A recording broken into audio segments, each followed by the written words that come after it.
சரி, இன்னைக்கு கிளாஸ்ல நம்ம என்ன பார்க்க போறோம் அப்படின்னா வந்து ஆல்ரெடி 3 வீடியோ பார்த்துருக்கோம் சிம்பிள் இன்ட்ரெஸ்ட்ல. இது 4th பார்ட். ஓகேங்களா? சரி, டைரக்டா கொஸ்டின் போயிடலாம். என்ன கொடுத்துருக்காங்க? ஒரு குறிப்பிட்ட வைப்பு தொகைக்கு ஆண்டுக்கு 4.5% வட்டியில் 202.50 ரூபாய், ஓகேங்களா, ரூபாய் வட்டி கிடைக்கும் அப்படின்னு சொல்றாங்க. வட்டி எவ்வளோன்னு கொடுத்துருக்காங்க. ஒரு வருஷம்னு சொல்லிட்டாங்க. 4.5% இன்ட்ரெஸ்ட் அப்படின்னு சொல்லிட்டாங்க. அதே வைப்பு தொகைக்கு, அதாவது பிரின்சிபல் வந்து மாறல. ஓகேங்களா? ஆண்டுக்கு ஒருவேளை 4.5க்கு பதிலாக 5% வட்டியில் ஒரு வருடத்தில் எவ்வளவு கூடுதல் வட்டி கிடைக்கும், எக்ஸ்ட்ரா எவ்வளவு கிடைக்கும் அப்படின்னு சொல்லி கேட்குறாங்க. சரி, இப்போ நமக்கு என்ன தெரியும்? ஃபர்ஸ்ட் வந்து பிரின்சிபல் வந்து நமக்கு தெரியாது. தெரிஞ்சது அப்படின்னா நம்ம டேரக்டா போட்டுடலாம். அப்போ முன்னாடி இன்ட்ரெஸ்ட் கொடுத்துருக்காங்க 202.50 அப்படின்னு சொல்லி இன்ட்ரெஸ்ட் கொடுத்துருக்காங்க. எவ்வளோ? 4.5 இருக்கு. நான் 9/2 எடுத்துக்கிறேன். ஓகேங்களா? 6 நம்பர் ஆஃப் இயர்ஸ் 1 இயருக்கு. ஓகேங்களா? அப்போ இதை 2ஆல பெருக்கணும் அப்படின்னா வந்து 405 வரும். சரிங்களா? அப்போ பிரின்சிபல் இன்ட்டு 9 கேன்சல் பண்ணோம் அப்படின்னா வந்து 4 டைம், அதுக்கப்புறம் 5 டைம் 45, இங்கே ஒரு 100 இருக்கும்ல. அப்போ பிரின்சிபல் அப்படிங்கிறது 4500 அப்படின்னு சொல்லி நமக்கு கிடைக்கும். சரி, பிரின்சிபல் கிடைச்சிருச்சு. இப்போ இன்ட்ரெஸ்ட் வந்து மாறுது. எவ்வளோ? இது 4.5 அப்படின்னு இருக்கிறது 5% மாறுது. அப்போ 5% மாறுது. என் வந்து எப்பவும் போல 1 இயர்ஸ் தான், 1 இயர் தான் கொடுத்துருக்காங்க. அப்போ ஒரு வருஷத்துக்கு 10% அப்படின்னா 450 ரூபாய். அப்போ 5% இதுல பாதி. அப்போ 2 5 225 ரூபாய் அப்படின்னு சொல்லி கிடைக்கும். அப்போ எவ்வளோ முன்னாடி வந்து நமக்கு எவ்வளோ இன்ட்ரெஸ்ட் கிடைச்சிருக்கு அப்படின்னா வந்து 202 ரூபாய் 50 காசு. சரிங்களா? அப்போ நமக்கு எக்ஸ்ட்ரா எவ்வளோ கிடைக்கும் அப்படின்னா வந்து 22 ரூபாய் 50 காசு அப்படிங்கிற மாதிரி கிடைக்கும். அதுதான் கேட்டிருக்காங்க. கூடுதலா எவ்வளோ வட்டி கிடைக்கும் தான் கேட்டிருக்காங்க. அப்போ ஆன்சர் என்ன அப்படின்னா வந்து 22.50. சரி, அடுத்த கேள்வி போயிடலாம்.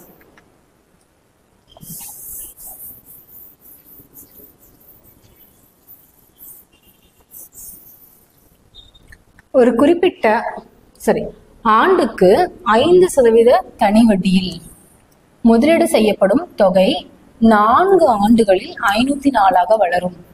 சரி, ஆண்டுக்கு 10% வட்டியில் அதே தொகை, சேம் தொகை, அதே தொகை 2.5 ஆண்டுகளில் எவ்வளவா வந்து மாறும் அப்படின்னு சொல்லி கேக்குறாங்க. சரி, இப்போ என்ன கொடுத்துருக்காங்க? எனக்கு வந்து ஃபர்ஸ்ட் ஒரு கண்டிஷன் என்னது? ரேட் ஆஃப் இன்ட்ரெஸ்ட் 5%, ஒரு வருஷத்துக்கு, 4 வருஷத்துக்கு, நம்பர் ஆஃப் இயர்ஸ் 4 இயர்ஸ்க்கு. ஓகேங்களா? 504 மாறும்னு சொல்றாங்க. சரி, அப்ப இதுல என்ன இருக்கு? பிரின்சிபலும் இருக்கு, இன்ட்ரெஸ்டும் இருக்கு, ரெண்டுமே சேர்ந்தா இருக்கு. ஓகேங்களா? நான் பிரின்சிபலை எக்ஸ்ன்னு நான் வச்சுக்கிறேன். பிரின்சிபலை எக்ஸ்ன்னு வச்சுக்கிறேன். அப்ப இன்ட்ரெஸ்ட் மட்டும் வேணும் அப்படின்னா வந்து 504 மைனஸ் எக்ஸ்ன்னு எழுதலாமா? இன்ட்ரெஸ்ட் பிரின்சிபலை கழிச்சிட்டேன் அப்படின்னா இன்ட்ரெஸ்ட் மட்டும் கிடைக்குமா? அப்ப 504 minus X equal to X n 4/100. X மட்டும் நமக்கு அன்னோன். இப்போ கேன்சல் பண்ணலாமா? இப்போ 2 0 அப்படின்னு சொல்லி கிடைக்கும். இப்போ 5ன்னு கிடைக்கும். அப்போ 504 into 5 minus 5x equal to x. அப்போ 6x வரும். 504 into 5 equal to 6x. Cancel பண்ணலாமா? அப்போ 7 42, 8 48, பேலன்ஸ் 2, 4 24. ஓகே, அப்போ 84 into 5, 84 into 5னா 20, 2, 40, 42, 42. அப்போ எக்ஸ் எவ்வளோ அப்படின்னா வந்து 420 வரும். 420 என்ன அப்படின்னா பிரின்சிபல். அப்போ பிரின்சிபல் எவ்வளோ அப்படின்னா 420. இப்போ இதே 420க்கு எவ்வளோ? 10% வட்டி. இங்க வந்து எவ்வளோ? 5% சொல்லி கொடுத்துருக்காங்க. 10%மா எவ்வளோ? 2.5 வருஷத்துக்கு எவ்வளோ கிடைக்கும் தான் கேட்குறாங்க. 2.5 இயர்ஸ்க்கு எவ்வளோ கிடைக்கும் தான் கேட்குறாங்க. சரி, அப்போ 10% அப்படின்னா ஒரு வருஷத்துக்கு அப்படின்னு சொல்லி பார்த்தோம்னா 42 ரூபாய். 2 வருஷத்துக்கு அப்படின்னா இன்னொரு 42 ரூபாய். ஓகேங்களா, 6 வருஷத்துக்கு அப்படின்னா 21 ரூபாய். அப்ப ஆட் பண்ணோம் அப்படின்னா 5 இங்க 10. ஓகே, 105ன்னு சொல்லி கிடைக்குது. அப்ப 420 பிளஸ் ஒரு 105 போட்டோம் அப்படின்னா வந்து 525ன்னு கிடைக்கும். அப்ப எக்ஸ்ட்ரா எவ்வளவு வந்து கிடைக்கும் அப்படின்னு சொல்லி பார்த்தோம்னா 525 மாறும். சரிங்களா? சரி, இப்போ முன்னாடி கொடுத்த கொஸ்டின் டைரக்டா வந்து கொடுத்துருப்பாங்க. இதுல வந்து என்ன கொடுத்துருக்காங்க அப்படின்னா வந்து பிரின்சிபலை வந்து கண்டுபிடிச்சு அதுக்கப்புறம் வேற இன்ட்ரெஸ்ட் வேற நம்பர் ஆஃப் இயர்ஸ்க்கு கால்குலேட் பண்ற மாதிரி இருக்கு. சரி, அடுத்த கேள்வி போயிடலாம்.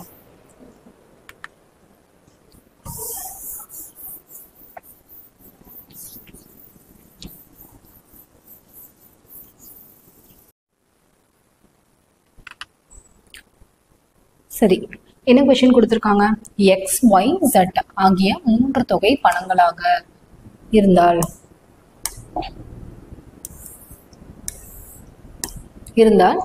y என்பது எக்ஸின் மீதான தனி வட்டி. அதாவது எக்ஸுங்கிற அமௌண்ட் இன்வெஸ்ட் பண்ணா எனக்கு கிடைக்கக்கூடிய சிம்பிள் இன்ட்ரெஸ்ட் ஒய்.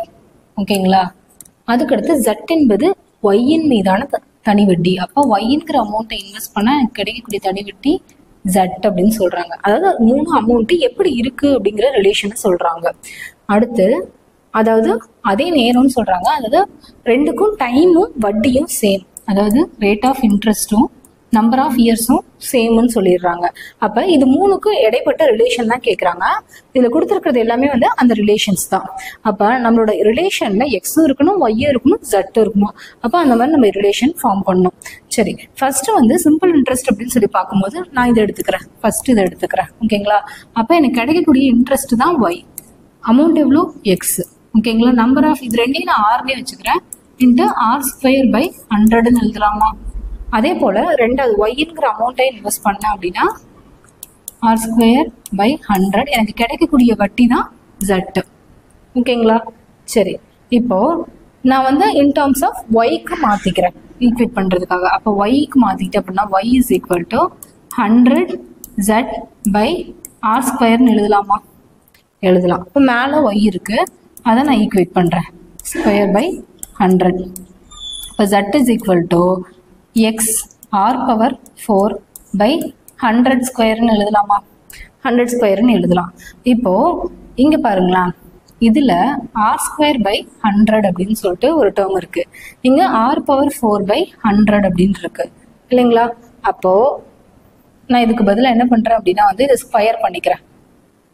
ஓகேங்களா, அப்போ y is equal to square பண்ண அப்படின்னா வந்து y/x whole square. Okay, y/x whole square is equal to r⁴/100² வரும். அதை நான் இங்கே சப்ஸ்டியூட் பண்ணுறேன். அப்போ z is equal to x into y²/x² அப்படின்னு சொல்லிட்டு வரும். அப்போ எக்ஸுக்கு எக்ஸ் கேன்சல் ஆயிரும். அப்போ x z is equal to y². ஓகேங்களா, அப்போ y² is equal to x into z தான் ரிலேஷன். ஓகேங்களா, நமக்கு 3ம் வந்து ஒரே இருக்கிற மாதிரி தான் கொடுத்துருக்காங்க. அப்போ அதுக்கேற்ற மாதிரி தான் ரிலேஷன் ஃபார்ம் பண்ணணும். கொஞ்சம் திங்க் பண்ணி போட்டோம்னா ஆன்சர் வந்துடும். அப்போ y² is equal to x z தான் ஆன்சர். சரி, அடுத்த கொஸ்டின் போயிடலாம்.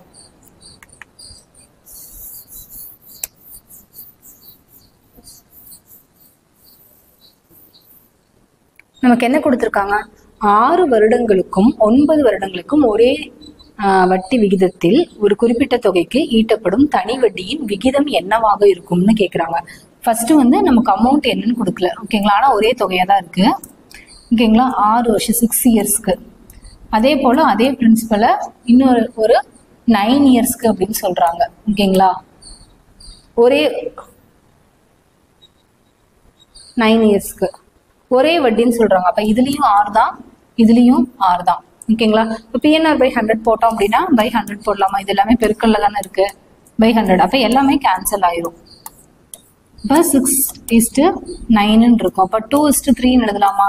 அப்ப என்ன ரேஷியோல அந்த வட்டி இருக்கும் அப்படின்னா 2 பங்கு அப்படின்னா இது 3 பங்கு. எந்த வட்டி அதிகமா இருக்குன்னு கேட்டாங்கன்னா இந்த 2வதா இருக்குல்ல, அதுதான் அதிகமா இருக்கும். சரிங்களா, இப்போ 2:3. நன் ஆஃப் திஸ் தான் ஆன்சர்.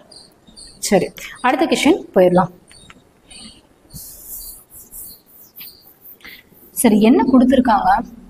அருண் ஜெயந்திடமிருந்து முதல் 4 ஆண்டுகளுக்கு ஆண்டுக்கு 8% தனி வட்டி விகிதத்திலும் அடுத்த 6 ஆண்டுகளுக்கு ஆண்டுக்கு 10% வட்டி விகிதத்திலும் ஓகே 10 ஆண்டுகளுக்கு அப்பால் உள்ள காலத்திற்கு ஆண்டுக்கு 12% வட்டி விகிதத்திலும் ஒரு தொகையை கட்ட வாங்கினார். 15 ஆண்டுகள் முடிவில் அவர் மொத்தமா 12,160 வட்டியை மட்டும் செலுத்தினால் எவ்வளவு பணம் கடன் வாங்கப்பட்டது அப்படின்னு கேக்குறாங்க. சரி, அதாவது அருண் தான் கடன் வாங்கியிருக்காரு. எப்படி வாங்கியிருக்காரு அப்படின்னு சொல்லி பார்த்தோன்னா, ஃபர்ஸ்ட் 4 இயர்ஸ்க்கு இன்ட்ரெஸ்ட் எவ்வளவா இருக்கான்? 8% இருக்கான்.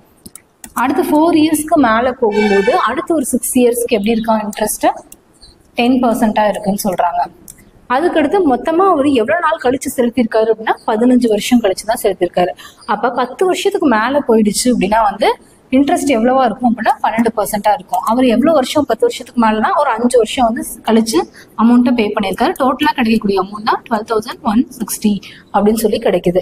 சரி, இதுல பார்த்தோம் அப்படின்னா பிரின்சிபல் எனக்கு தெரியாது, பிரின்சிபல் தான் கேட்கறாங்க.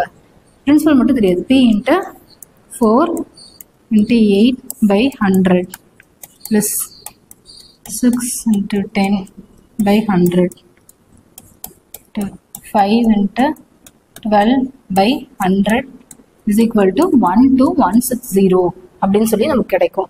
அப்ப 100 காமனா வெளியே எடுத்துடலாம், P காமனா வெளியே எடுத்துடலாம். மீதி 2 4 காமனா வெளியே எடுக்கலாமா? 4 எடுக்கலாம். ஓகேங்களா? அப்ப இங்க என்ன வரும்? 8 வரும் வெளியே வந்துருச்சு அப்படின்னா. இதுல ஒரு 2 3 × 5 15 அப்படின்னு சொல்லிட்டு வரும். அதுக்கடுத்து 5 × இங்க 4 வெளியே போயிடுச்சு அப்படின்னா 3 தான் இருக்கும். இப்போ 15 அப்படின்னு சொல்லி கிடைக்கும். சரிங்களா? அப்போ இஸ் ஈக்குவல் டு 12160. ஓகேங்களா? அப்போ இது 38 வரும். பிரின்சிபல் × 4 × 38/100. சரிங்களா? 12160. அப்போ இது கேன்சல் பண்ணோம் அப்படின்னா 3 டைம் 0 4 0. அப்போ இதையும் கேன்சல் பண்ணோம் அப்படின்னா 80 அப்படின்னு சொல்லி கிடைக்கும். அப்போ பிரின்சிபல் இஸ் ஈக்குவல் டு எவ்வளோ அமௌண்ட் அப்படின்னா 8000 தான் ஆன்சர். சரிங்களா? பொறுமையாக கேன்சல் பண்ணுங்க, ஈஸியாக தான் இருக்கும். அடுத்த கொஸ்டின் போயிடலாம்.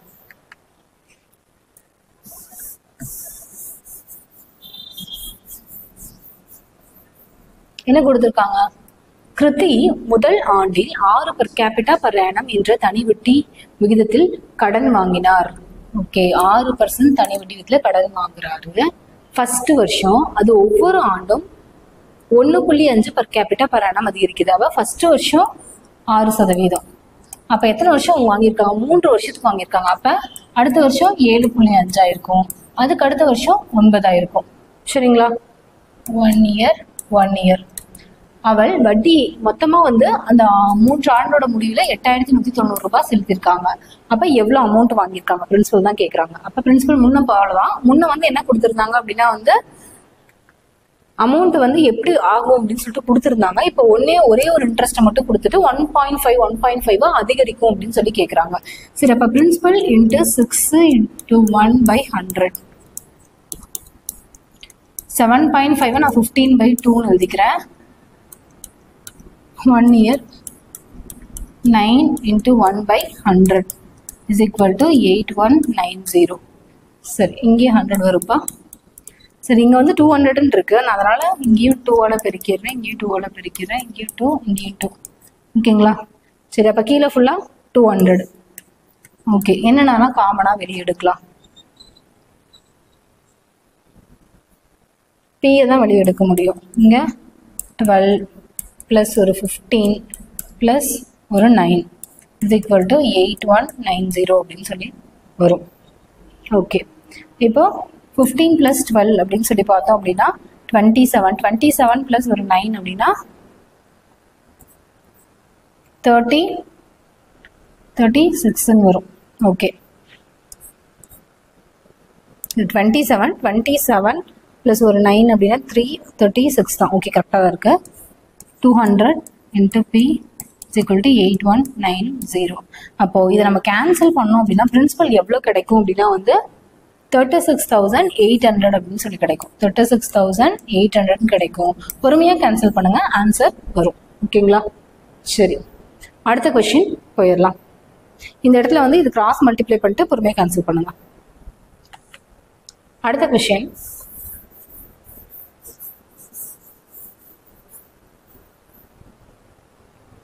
ஒருவர்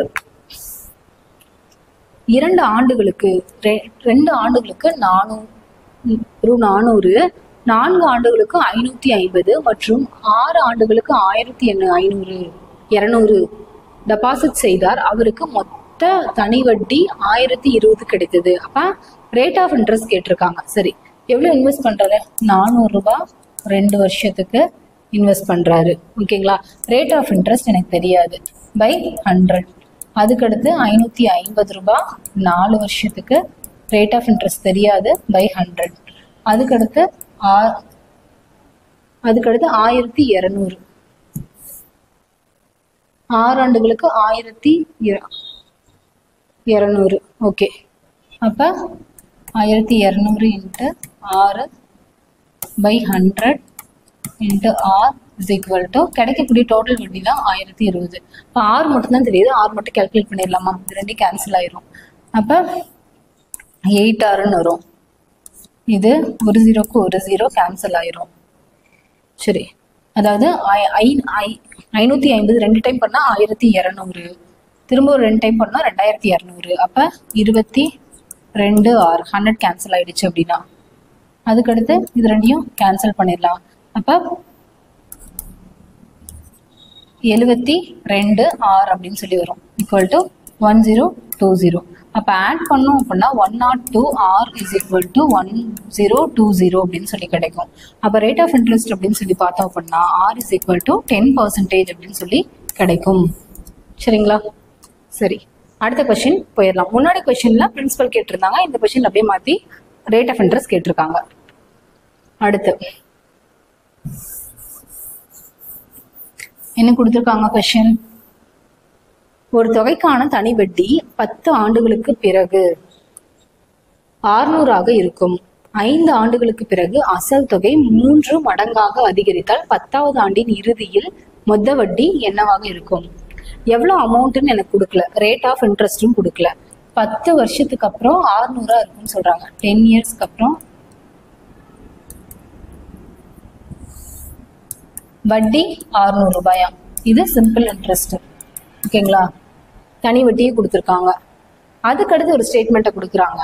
5 ஆண்டுகளுக்கு பிறகு அசல் தொகை 3 மடங்காக இருக்காது. ஃபர்ஸ்ட் ஒரு 5 வருஷம் எவ்வளவு பிரின்சிபல்னு தெரியல, பீனே இருக்கும். அடுத்த ஒரு 5வது வருஷம் வந்து 3P மாறுது. அப்படி மாறும்போது 3 மடங்காக அதிகரித்தால் 10வது ஆண்டோட இறுதியில மொத்த வட்டி என்னவாக இருக்கும் அப்படின்னு சொல்லி கேட்குறாங்க. சரி, பிரின்சிபல் தான் மாறுதுன்னு சொல்லியிருக்காங்க. சரி, இப்போ எனக்கு ரேட் ஆஃப் இன்ட்ரெஸ்ட் தெரியாது. எப்பவும் போல பிரின்சிபலை நான் எக்ஸ்ன்னு வச்சுக்கிறேன். X into number of years 10 years. Rate of interest தெரியாது, பை 100. அப்போ இது 0க்கு 0 கேன்சல் ஆயிரும். அப்போ rate of interest is equal to 6000 by எக்ஸ்ன்னு எழுதலாமா? எழுதலாம். சரி, அடுத்து வந்து என்ன கொடுத்துருக்காங்க? ஃபர்ஸ்ட் 5 இயர்ஸ்க்கு, அதாவது பிரின்சிபல் வந்து எக்ஸா இருக்கும். நெக்ஸ்ட் 5 இயர்ஸ்க்கு பிரின்சிபல் என்னவா இருக்கும்? 3x இருக்கும். சரிங்களா? அப்போ interest is equal to x 6000 by x, 6 number of years 5 years. அப்போ 100. அப்போ கேன்சல் பண்ணோம் அப்படின்னா 300 ரூபாய் அப்படின்னு சொல்லிட்டு ஃபர்ஸ்ட் வருஷத்துக்கு கிடைக்கும். அடுத்து நெக்ஸ்ட் 5 இயர்ஸ் அப்படிங்கிறது இன்ட்ரெஸ்ட் பார்த்தோம் அப்படின்னா எவ்வளோ வருது? பி அப்படிங்கிறது 3x இருக்கும். ஓகேங்களா? 3x இன்ட்டு அதே 6000 பை எக்ஸ் இன்ட்டு 5 பை 100. இப்போ கேன்சல் பண்ணோம் அப்படின்னா 30 இன்ட்டு 3 900 ரூபாய் அப்படின்னு கிடைக்கும். இப்போ மொத்தமாக அவருக்கு இப்படி இன்வெஸ்ட் பண்ணுறது மூலம் அவருக்கு எவ்வளோ கிடைக்கும் அப்படின்னா 1200 ரூபாய் கிடைக்கும். சரிங்களா? சரி, அடுத்த கொஸ்டின் போயிடலாம்.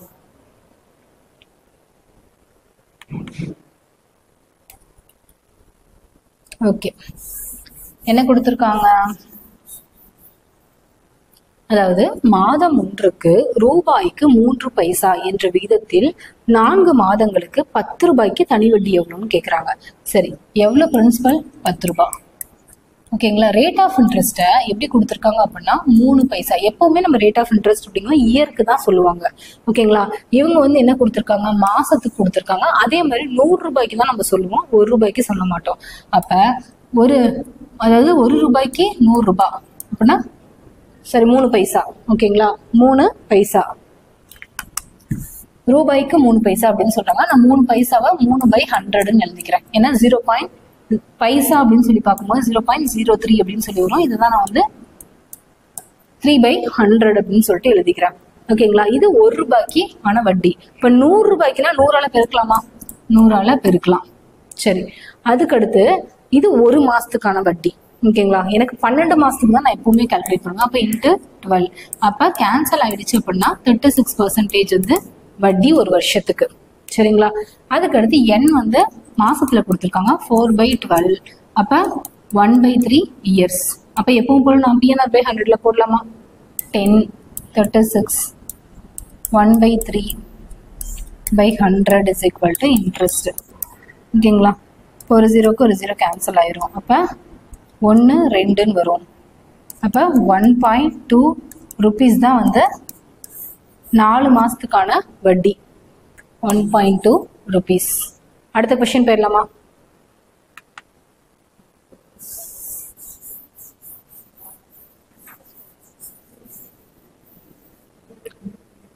என்ன கொடுத்திருக்காங்க?